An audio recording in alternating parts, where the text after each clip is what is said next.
got Achilles.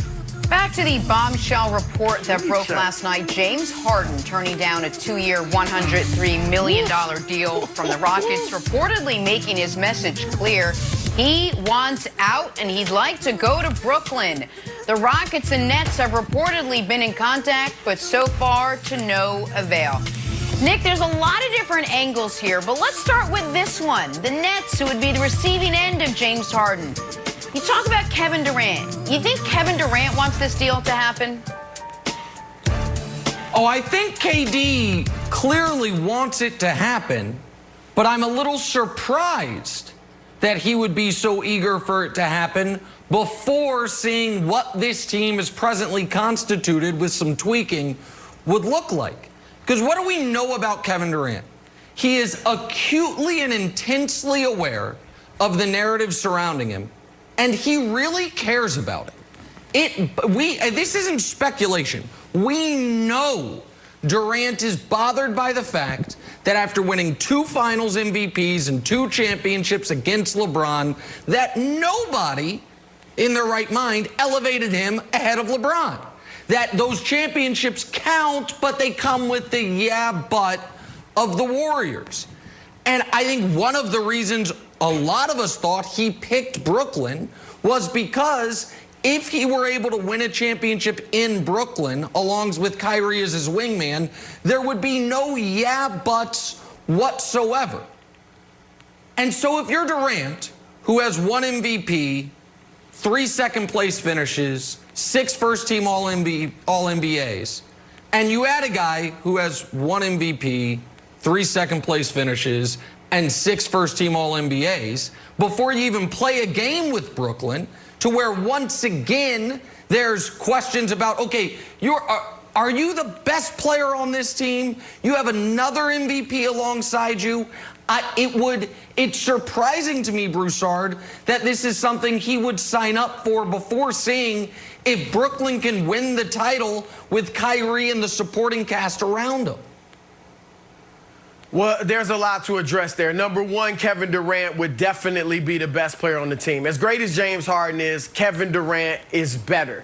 I do agree with you that if I was in Durant's shoes with that cast of really talented role players in Brooklyn around him and Kyrie, with a first-year coach in Steve Nash, I would kind of want to see what we look like without James Harden and see how it works. Now, to your point about legacy, look, Durant's not in the GOAT conversation and never will be, as great as he is. Could he get into a top 5 all time? Maybe, but he could certainly climb towards that. And the way he climbs, for him to climb toward the top 5, the guys he can pass them with this stacked team. I know your thought is, well, this team is so stacked that if somehow Brooklyn won it, people wouldn't give KD the credit.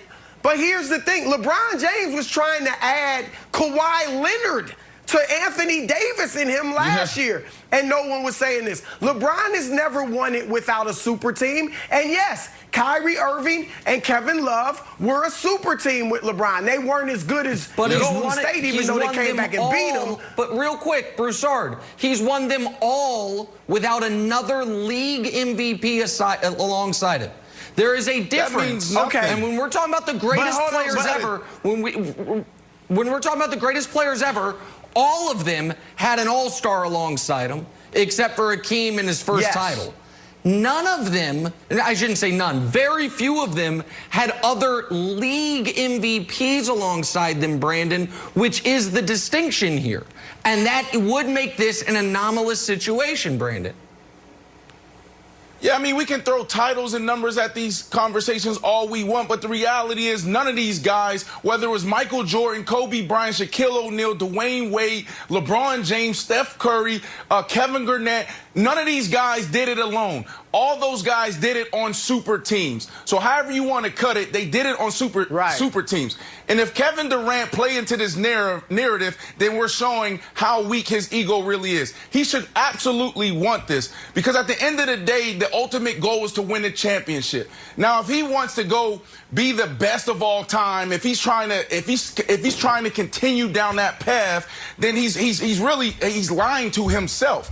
This is a good situation for Kevin Durant. The biggest thing, and you said this earlier, Nick, is really Kyrie. Like, how does Kyrie fit into all of this? He's the one that's going to have to figure out what he's going to have to sacrifice. I love this situation if they can get it done, but you will have to think all three of those guys are going to have to sit down at the table and have a real conversation around how do we get this done together and what do we have to sacrifice, Kevin?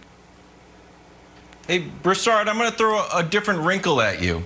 And I know we're talking about Kevin Durant's legacy, and I think when we think about this team, we see all three guys on the floor at the same time, who gets the last shot, and there seems to be a little bit of friction there. But doesn't this team need more depth than any other super team ever? Kevin Durant's coming off an Achilles injury. We haven't seen him in 18 months play competitive basketball. John Wall had an Achilles injury, and he's dunking on Michael Beasley. I haven't seen that video of Kevin Durant. I've seen him taking jump shots against a coach the size of Nick Wright, but that doesn't make me think that Kevin Durant is full speed Kevin Durant. The other thing is Kyrie. Kyrie is not this Iron Man player. Kyrie missed 111 of 492 games with the Cavs. He missed 37 of 164 games with the Celtics, and he played 20 games last year. The idea that Kyrie and Kevin Durant are going to be full strength for the whole year, I think people are just giving them a little bit too much credit, especially on a compact year with probably more back-to-backs and less rest, Broussard. Well, they do have good depth, though. I mean, Spencer Dinwiddie, Karis LeVert, Jared Allen. If Joe Harris is there, they've got some. You'd be trading those guys for Harden. Well, if you give them up for Harden, but I'm saying right now, I think Wilds was saying Harden adds to their depth, which certainly he does. But I don't think depth is a big issue. I think Durant will be fine. I think the 18 months off will actually help him be that much better from the Achilles when he comes back. You're right about Kyrie. There's no question he is injury prone. Let me say this to Nick, though, about the legacy thing. Magic played with Kareem. They both obviously were MVPs. Magic never won a championship without at least 2 Hall of Famers playing with him. Bird never won it without at least 3 Hall of Fame teammates. We need to stop saying Broussard, there is a distinction. Magic and Kareem, and they're both in the top 5 of everybody's all-time list. Of course. Let's talk about this, okay? Because Kevin Durant really, truly, and we know it, cares about legacy. Nearly a decade ago, he did the great Sports Illustrated cover and interview. I'm sick of coming in second in my high school class, second in the draft, second in MVP. We know it from the burner accounts. We know it from the podcasts and the interviews. He cares about this stuff. You talked about how high he can climb on the all-time pyramid, all right? Let's just look at the last 50 years. Forget the Russell and Wilt and Kuzi. Throw those guys out. The last 50 years, right now, he's outside of the top 10. He's right on the cusp of the last 50 years.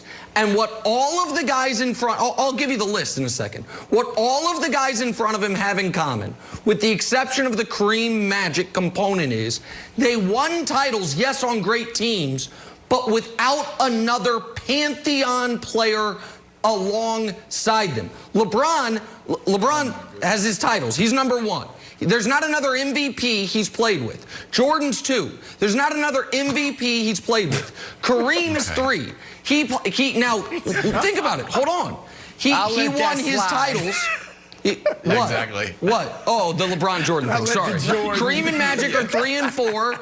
And what certainly helps Magic is it's not like he won all his titles when Kareem was still a great player. Kareem was on the team, but for titles 4 and 5 for Magic, Kareem was no longer a great player. He was averaging 14 points a game in one of them. Duncan is number 5. Duncan had great teammates, not an MVP. Kobe is 6. You know what's really important to Kobe? The titles without Shaq. You have Shaq, you have Akeem, you have Bird. They all won titles without another MVP alongside them. Then you've got Moses and Dr. J, who did it together, and then Kevin Durant. He's trying to move up that list. A title with Kyrie and this Nets team, you start saying Durant or Larry Bird, it's a real question. A title with Kyrie and Harden, I'm not even saying it'd be fair, but there is going to be some equivocation on it the way there was with the Warriors. I don't think that can be ignored or denied, just like if, Broussard, would this title for the Lakers have meant as much for LeBron if Kawhi had signed with him? If they had gotten Kawhi, would it have meant as much for LeBron? From trying. But that didn't stop him from trying. I agree with you on that one. Okay. I mean, he's in the debate with Jordan.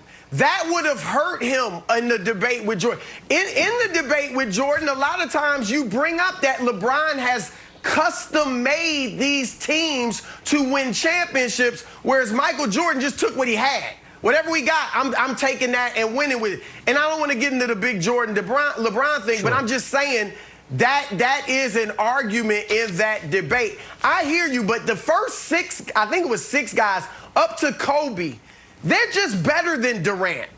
I mean, it's not just because of they didn't have an MVP on their championship teams. Kobe, Duncan, LeBron, the guys you mentioned are just better two-way players, better than Durant. After that, Moses and Dr. J certainly arguable. Bird, you might have ahead of Durant right now, but the guys that Durant can realistically pass, having a James Harden and a Kyrie Irving is not going to affect that argument. And let me say this, Nick, this is important. This is important. This is not nearly as ready-made as Golden State was. Because you and I both, well as a lot of other analysts, have questions about this team. If he could make this work with Harden and Kyrie, I actually think that's a feather in his cap, because when you look at it, you say, my goodness, they're all great individually, but does this work together? So there's a lot of question marks here that didn't exist with Golden State.